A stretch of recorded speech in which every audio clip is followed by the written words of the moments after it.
Welcome back to News All Day. The 22nd anniversary of September 11th is coming up. To mark the occasion, the New York City Fire Museum has a new exhibition that honors both the tragedy and the 9/11 Tribute Museum that closed due to the pandemic.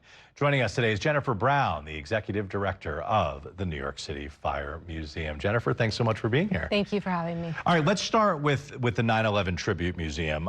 It closed about a year ago. It was at 92 Greenwich Street, and it closed because of financial issues? Yeah, I believe, like a lot of cultural institutions, including our own, the pandemic had a massive impact on that institution, and they unfortunately had to close down. And that was founded by FDNY families who lost loved ones on 9/11, yes, right? The origins of that museum, it was founded by the September 11th Families Association in 2006, and firefighter families, including a man named Lee Ielpi, who is a retired firefighter, and he lost his son Jonathan, also a firefighter, on 9/11. All right, so now you took some of the items that were in that museum, and now you're putting them on display at the Fire Museum, and it is called Recovery and Reflection, celebrating the 9/11 Tribute Museum. Yes. What types of things can people expect to see? So people can come, they'll see panels from the 9/11 Tribute Museum that they donated to us, and they're all related to FDNY. There are some quotes from FDNY leadership at the time of the attacks.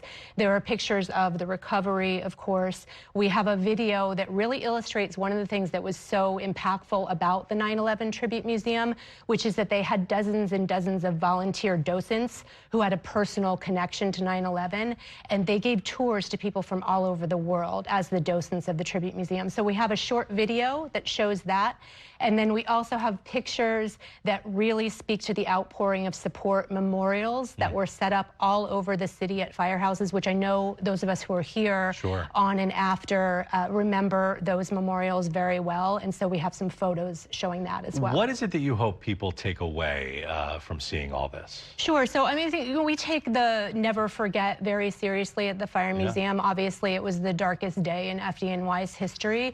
And so we do hope people who experienced the attacks and were alive and remember it will come there to commemorate the anniversary. It's obviously a very solemn date.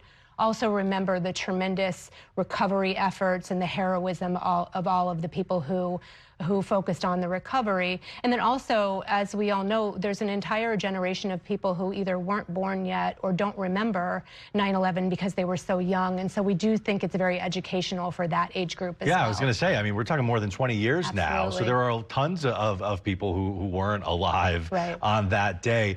Why do you think it's important for them to see this kind of stuff and to know exactly, you know, what everybody went through on 9/11. Right. I mean, it's important, obviously, first and foremost, to remember and commemorate the massive loss of life across the board with civilians and first responders. It was, of course, the most impactful event in FDNY history. Losing 343 members of the department was catastrophic, obviously, at the time. So I think that's important. But also what we all remember, those of us who were here and in the aftermath, remember September 12th and after, and the show of support and unity. And so we're hoping that people will get all of those things. They'll remember the day, they'll understand the impact of the day and just how difficult that was for New York and the country, but then also think about the resilience. Will you be doing anything special on 9/11 at the Fire Museum? We do an annual wreath-laying ceremony every year on the morning of September 11th. We are open this year. It's a Monday, so typically we're closed on Mondays, but we are open to the public on the anniversary this year. We will do the wreath-laying ceremony, and we do have a lot of visitors that day and also throughout the month to commemorate the attacks. And the New York City Fire Museum is a great place to visit, not, you know, just when, you know, for talking about 9/11, but I mean, there's a huge amount of history of firefighting in New York City that you guys have on display. Absolutely. The museum actually dates back to 1870. Wow. And we're basically preserving and educating and celebrating the history of fire service in the FDNY in the city. All right, well, if people would like more information, where can they find it? They can go to nycfiremuseum.org. All right, and the museum is free of charge on September 11th. If you go another day, tickets are available at NewYorkCityFiremuseum.org. There it is. Jennifer, thanks so much for your time. Thank you very much for having me. All right, we're going to take a quick break. Stay with us.